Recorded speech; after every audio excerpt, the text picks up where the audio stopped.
கன்னியாகுமரி மாவட்டம் நாகர்கோவில் நகராட்சிக்குட்பட்ட பகுதிகளில் மனித கழிவுகளை மனிதர்களே அள்ளும் அவலம் நடைபெறுவதாக குற்றச்சாட்டு எழுந்துள்ளது. கூடுதல் விவரங்களை கன்னியாகுமரி செய்தியாளர் மனுவிடம் கேட்கலாம். மனு, இப்படி ஒரு விஷயம் நடக்கவே கூடாது. ஏற்கனவே இந்த மாதிரி நடந்து அதில் பல உயிரிழப்புகளையும் நாம் பார்த்திருக்கோம். அப்படி இருக்கும்போது தொடர்ந்து கன்னியாகுமரியில் எந்தெந்த இடங்கள்ல இந்த மாதிரியான சம்பவம் நடந்திருக்கிறத மக்கள் நேரடியாக பார்த்திருக்கிறார்கள்? அதாவது நாகர்கோவில் நகராட்சி என்பது 52 வார்டுகளை உள்ளடக்கிய நகராட்சி. இந்த நகராட்சி பகுதியில் மிக நெரிசலாக இருக்கக்கூடிய பகுதிகளில் குடியிருப்பு பகுதிகள் மற்றும் உணவகங்கள், மருத்துவமனைகள், பல்வேறு பகுதிகளில் இருந்தும் வரக்கூடிய இந்த கழிவுகள், அதாவது மனித கழிவுகள் உள்ளடக்கி வரக்கூடிய இந்த கழிவுகளை நகராட்சியினுடைய பல்வேறு பகுதிகளில் நகராட்சி நிர்வாக அதிகாரிகளால் வற்புறுத்தப்பட்டு அதாவது இடுப்பளவில் இருக்கக்கூடிய அந்த கழிவுகள், அதாவது அந்த கழிவுநீர் ஓடையில் ஒரு மனிதன் இறங்கி நின்றால் அது இடுப்பளவு வரை அந்த கழிவுகள் தேங்கி கிடக்குது. இந்த கழிவுகளை பல்வேறு பகுதிகளில் பல மாதங்களாக ஊழியர்களை கொண்டு வற்புறுத்தி செய்யப்படுவதாக சமூக ஆர்வலர்கள் மற்றும் பொதுமக்கள் குற்றச்சாட்டை எழுப்பியுள்ளது. தொடர்ந்து இது குறித்து சமூக ஆர்வலர்கள் தரப்புல ஏற்கனவே விழிப்புணர்வு பிரச்சாரங்கள், போராட்டங்கள் அந்த பகுதியில் முன்னெடுத்திருக்கார்களா?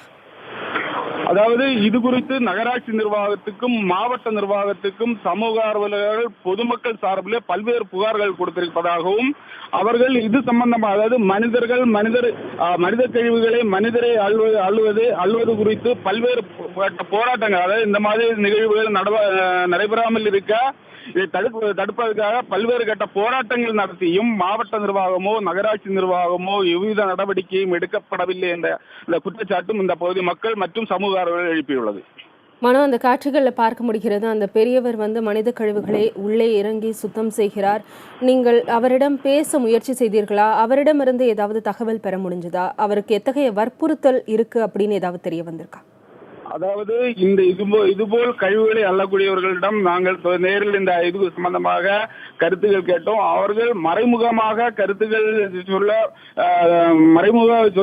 சொல்வதை விட நேரில், அதாவது ஒளிப்பதிவு செய்து பேட்டி தருவதற்காக இது குறித்து அவர்கள் கூறுவதற்காக தயக்கம் காட்டுகிறது. அவர்களுடைய மனதில் ஏதோ பயம் இருப்பதாகவும், அதுதான் அதிகாரி அவர்களுடைய வேலை பாதிக்கப்படும் அதுபோல் பயம் இருப்பதனால் அவர்கள் நேரடியாக சொல்ல மறுக்கிறார்கள். அங்கே நீங்க சென்று அவர்களை பார்க்கும்போது அவர்களுக்கு எந்த மாதிரியான பாதுகாப்பு உபகரணம் எங்களுக்குமே கொடுக்கப்படலையா? தற்போது அவர்களுடைய நிலை என்பது நீங்கள் நேரடியா பார்க்கும்போது எப்படி இருக்கு? அதாவது அவர்கள் இந்த வேலை செய்யும்போது அந்த சாக்கடை நேரிலே பார்க்க முடியுது. அதாவது மிக மோசமான மனித கழிவுகள் மற்றும் மருத்துவமனை கழிவுகள், இறைச்சி கழிவுகள், இந்த வணிக வளாகங்களில் இருந்து வரக்கூடிய கழிவு, இந்த கழிவுகளில் இறங்கி நின்று அவர்கள் இந்த வேலையை அந்த கழிவுகளை அகற்றப்படும் போது அவங்க மனநிலை மிக அளவில் பாதிக்கப்பட்டிருக்கு.